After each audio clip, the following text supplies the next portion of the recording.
Salut à tous les amis, j'espère que vous allez bien, bienvenue dans une nouvelle vidéo et aujourd'hui on se retrouve pour une vidéo pour un avant-match Barça Celta Vigo à 16h15. Dans cette vidéo on va voir les enjeux, les formes des deux équipes, le classement de la Liga, la forme des joueurs également. On va aussi voir le 11 que le Barça devrait aligner selon moi. Et en fin de vidéo, on va parler de Xavi qui deviendra le coach du Barça dans ces prochains jours. Avant tout les amis, n'oubliez pas de vous abonner avant de commencer la vidéo si vous aimez le contenu, d'activer la cloche des notifications pour être notifié de mes prochaines vidéos et de lâcher votre pouce bleu pour soutenir la vidéo.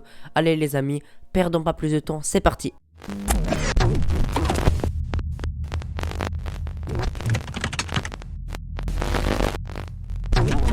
Les amis, on va commencer assez naturellement par les enjeux du match. Alors les enjeux, ça va être d'essayer de rattraper le Real Madrid et l'Atlético Madrid qui sont devant nous. On est sur le podium de la Liga, on est troisième avec 79 points et Séville derrière nous avec 77 points et derrière la Real Sociedad est avec 62 points et le Betis Séville avec 61 points. Donc eux ils sont très loin d'eux, ils risquent pas de nous rattraper. Donc les enjeux ça va déjà que Séville ne rattrape pas parce qu'au cas de défaite, si Séville gagne, ils passeront devant nous. Et également il faut gagner pour mettre la pression sur les Real Madrid et l'Atlético Madrid pour pouvoir espérer de prendre une deuxième place. Même si le Real Madrid encore 5 points d'avance et l'Atlético 7 points d'avance, ça reste rattrapable, mais il va pas falloir se louper pour pouvoir espérer remonter petit à petit. Et déjà qu'on est sur le podium, c'est déjà une bonne chose parce qu'on était vraiment très derrière, parce qu'on perdait beaucoup trop de points bêtement. Et là il va pas falloir perdre des points. Voilà, on est contre le Celta Vigo,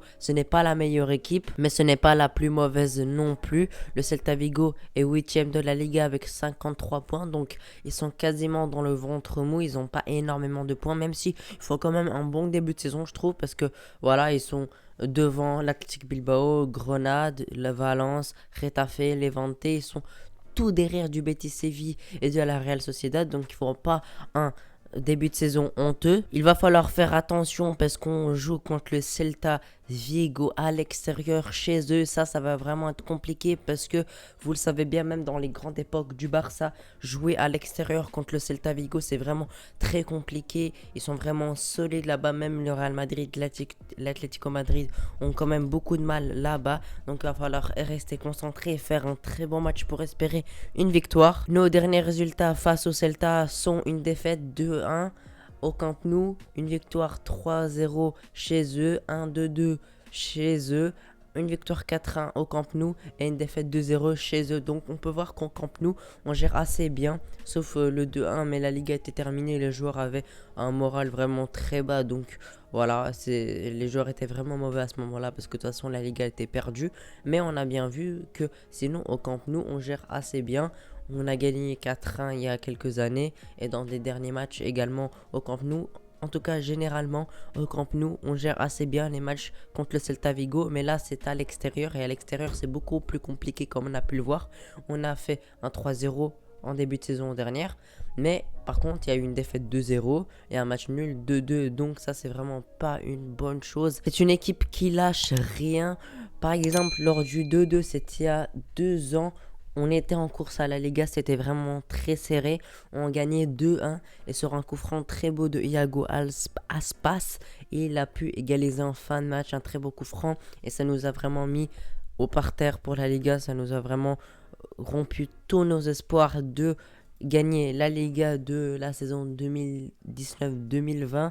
Donc franchement, il va falloir faire attention à cette équipe, même si on gagne 2-0, voilà, même s'il reste 20 minutes, etc. Il va pas falloir se déconcentrer, rester solide, garder le ballon, parce qu'on peut vraiment se faire remonter très rapidement avec cette équipe. C'est une équipe qui viendra nous chercher, je pense. Ils vont venir au pressing, ils vont essayer de récupérer des ballons, mais en se redécouvrant pas trop, parce que je pense qu'ils vont pas laisser trop d'espace non plus et ils vont essayer de jouer sur les espaces qu'on laisse souvent, parce que des fois on est sur des grandes phases de possession, on est très haut, même les défenseurs sont très hauts et on fait une perte de balle très bête et après avec la vitesse d'Iago Aspas en contre-attaque, ça peut vraiment nous faire énormément de mal. Surtout que Iago Aspas, quand il joue contre nous, devient vraiment un joueur extraordinaire.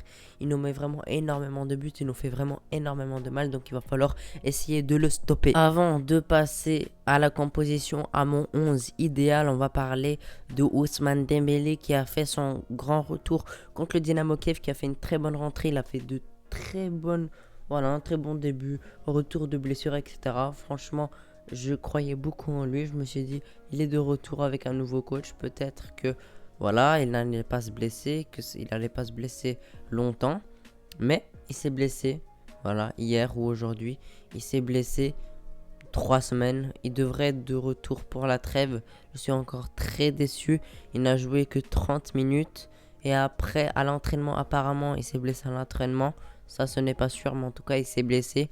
Et je trouve ça scandaleux qu'il s'est blessé aussi rapidement. Surtout qu'on a vraiment besoin de ce jour. On a vu que contre le Dynamo Kiev, le Barça avec Dembélé, c'est vraiment une autre équipe. On est vraiment beaucoup plus solide, surtout offensivement avec ses accélérations qui déstabilisent toute une défense. Voilà, je suis vraiment très triste de la blessure de Dembélé. Il devrait revenir après la trêve. Voilà, j'espère qu'il se reposera bien, qu'il aura une préparation physique avec Xavi, parce que lui aussi, je vais en parler en fin de vidéo après le 11.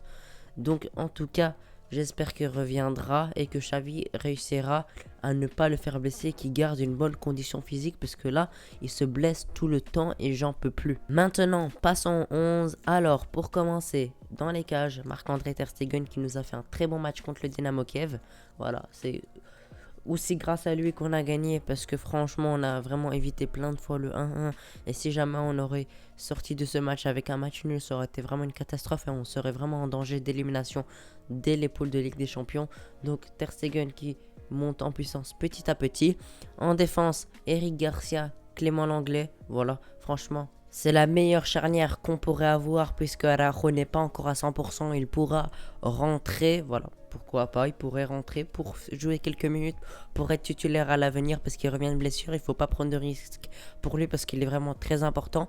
Donc l'anglais qui a été très solide contre le Dynamo Kiev, en relance, défense, franchement je l'ai trouvé très bon. Je suis très satisfait de son match. Et Eric Garcia qui a fait un match de patron encore une fois, même si je trouve que voilà, il fait des fautes un peu bêtes, qu'il lui donne un carton jaune et après il est menacé de prendre un carton orange.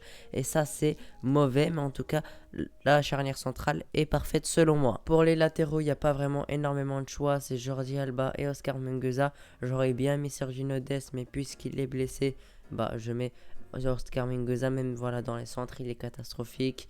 Voilà, il est vraiment très limité à droite, mais bon, on n'a pas trop de choix malheureusement. J'aurais vraiment bien mis Sergio Dest, et à gauche Jordi Alba qui pourrait nous faire un bon match. En tout cas je compte sur lui, parce que on a vu quand il a envie il peut faire vraiment de très bons matchs, mais des fois il fait des très mauvais matchs. Maintenant on va passer au milieu. Alors Sergio Busquets, Nico et Gavi, meilleur milieu qu'on pourra avoir. Frenkie de Jong sur le banc, parce qu'il nous a vraiment fait un match catastrophique contre le Dynamo Kiev, un de ses pires matchs au Barça. Donc pourquoi le remettre titulaire alors qu'il nous a fait une prestation catastrophique? Donc sur le banc il pourrait rentrer Nico Gonzalez et Gavi, vraiment des milieux très jeunes, très prometteurs, qui ont montré encore de très bonnes choses contre le Dynamo Kiev, et surtout Nico qui m'a vraiment impressionné, et Busquets sur numéro 6 qui pourrait vraiment nous apporter beaucoup de bonnes choses. Maintenant passons à l'attaque. Voilà, j'ai eu quelques doutes, quelques choix, j'ai réfléchi pour l'attaque, mais je mets Memphis Depay, Ansu Fati et Demir. Voilà, Ansu Fati, Depay, Demir, ou l'autre, le Marocain, j'ai oublié comment il s'appelle.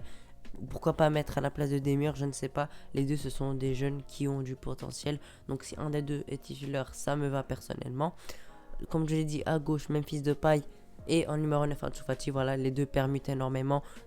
Depay, des fois, il se retrouve en numéro 9 et Ansu Fati se retrouve sur le côté gauche, et inversement. Voilà, on espère avoir un bon Memphis Depay, parce que voilà, sur les derniers matchs, je ne l'ai pas trouvé exceptionnel comme en début de saison. Mais franchement, on a vu qu'il a du talent, et on espère qu'il sortira un très bon match. Et pour Ansu Fati, voilà, j'espère qu'il remettra des buts. Il a mis un très beau but et un très but important. Voilà, le but est vraiment très important qu'il a mis contre les Dynamo Kiev, donc j'espère qu'il sera encore décisif. Voilà les amis, c'est mon 11, et n'hésitez pas à me dire votre 11 dans les commentaires, je serais très intéressé de voir ça. Pour moi c'est le meilleur 11 qu'on pourrait aligner en comptant les blessures. Voilà, j'aurais bien voulu mettre Araujo, mais il n'est pas à 100%.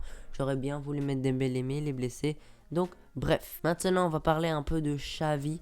Xavi qui devrait rejoindre le Barça en tant que coach dans les prochains jours. Ça pourrait se faire demain, ça pourrait se faire aujourd'hui. Donc, on va voir ça très attentivement. Je ferai une vidéo là-dessus avec un autre youtubeur. Voilà, essayez de deviner ce serait qui. C'est vraiment une très bonne chose qu'on ait Xavi, même s'il n'a pas beaucoup d'expérience, etc., etc. C'est vraiment un coach qui a vraiment beaucoup de potentiel. On a bien vu avec Al Saad. C'est vraiment un très bon tacticien. Franchement, j'ai vraiment beaucoup confiance en lui et j'espère qu'il réussira au Barça. C'est que mon souhait. Et je pense qu'on arrive à la fin de la vidéo, les amis. Et si vous l'avez apprécié, c'est très important. N'oubliez pas de vous abonner. Lâchez votre pouce bleu pour soutenir la vidéo et la chaîne. N'hésitez pas à mettre votre pronostic dans les commentaires. Mon pronostic, je vois une bonne victoire 2-0. Voilà, je pense qu'avec cette victoire contre le Dynamo Kiev, ça fait vraiment du bien aux joueurs. Donc, je vois une petite victoire 2-0. On peut prendre les 3 points et mettre la pression sur les Real Madrid. Voilà les amis, merci d'avoir regardé la vidéo jusqu'ici. Ciao.